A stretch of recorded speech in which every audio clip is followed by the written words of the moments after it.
And so now to the eventual winner of the under-18 age group. This is Sometimes, shot by Danny Cannon on Betamax and edited onto U-matic. And here is Danny receiving his certificate from Michael Grade. We have now an extract from Sometimes, in which Chris has his first experience of drugs.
Sometimes you can feel very ill.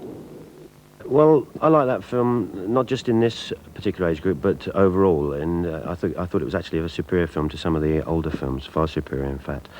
It just, there are two ways that one can look at it. One is, what is its dramatic content, and what is its cinematic inventiveness.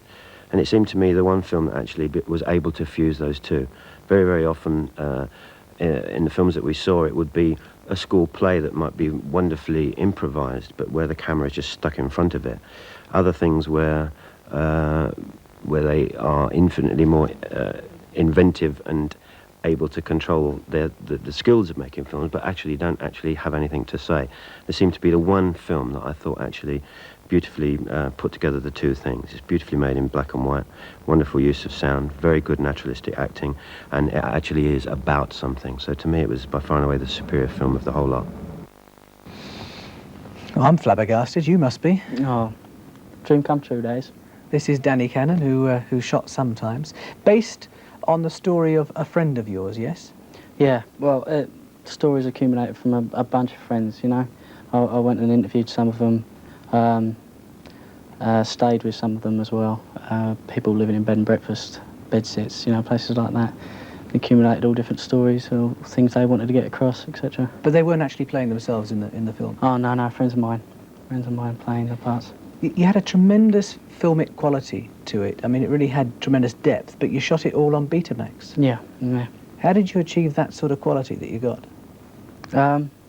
Photography is one of one of the things I enjoy most about shooting a film. I mean, I always operate myself and take great care over the lighting. The other thing we did to make it a bit filmy was the cropping top and bottom. What, so you actually Sort of put a in-joke. border on the top and the bottom of it then? Yeah, in the editing suite where I was, you're able to do that. Put a border top and bottom. So it made it look like a film, all squashed down. Yeah. We even did the opening in widescreen. Yeah. Very clever. Very clever indeed. Now, the money that you've won, £2,000, the first prize here, £2,000 worth of equipment. What sort of equipment are you going to spend it on? Well, I'm not going to buy equipment with that. I'm going to hopefully rent some equipment, maybe from the BBC.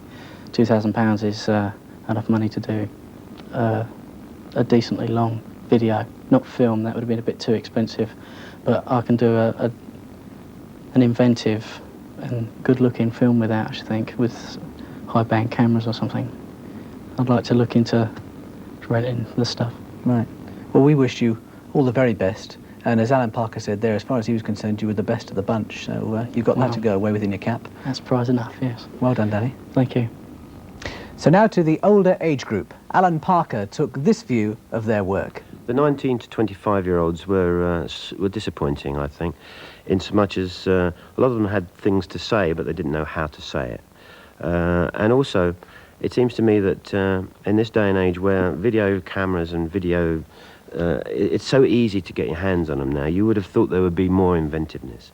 And there really wasn't. And as I say, the younger age group were infinitely more inventive. Well, here are the winners in the older age group. The second prize of £1,000 goes to There Is a Green Hill, made by the Abbey Film Unit on Super 8. Sarah Daly received the certificate for the Abbey Film Unit, and here is an extract from There Is a Green Hill, where Father received something of a comeuppance. Elizabeth, can I have my Walkman, please? No, I'm listening to it. It's mine. Give it back. Elizabeth, I didn't say you could borrow it. You should ask. Okay, can I borrow it? No. That's not fair. Daddy! I'll sort them out, Anne. My patience is gone.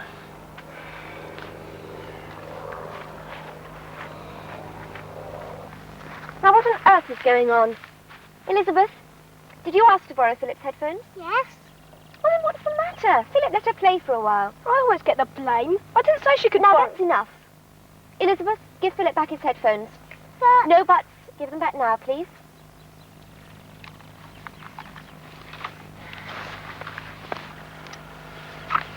I'm sorry, love. But we mustn't upset him. He's a troubled child. I'm not a troubled child. You are. Daddy always says you are. You're nothing but trouble, trouble, trouble. I'm not. I'm misunderstood. All right. That's enough. We'll end these arguments. You can come and help me instead.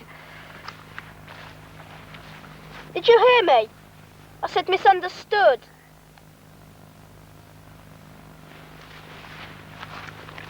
Look, I know, love. I know it's not fair, but you are the eldest and you have to take some responsibility. Well, Elizabeth's not normally naughty, is she? No. Well then, make up, eh?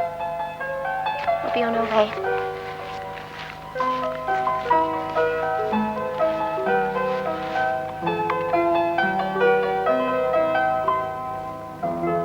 Hey, Liz! Tell you what, one ear each.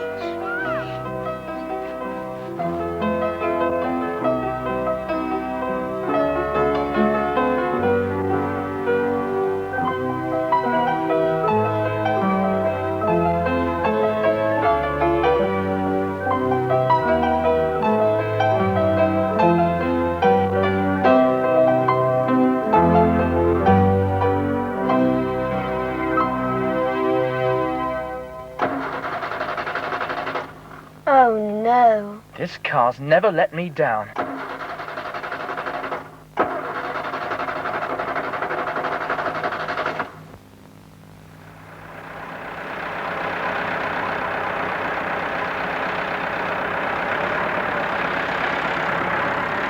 There Is a Green Hill, in a way, was sort of deep down. I had a soft spot for this one because it was not made by one person. It was made by a group of people, thereby getting rid of the auteur theory of filmmaking, which is always good.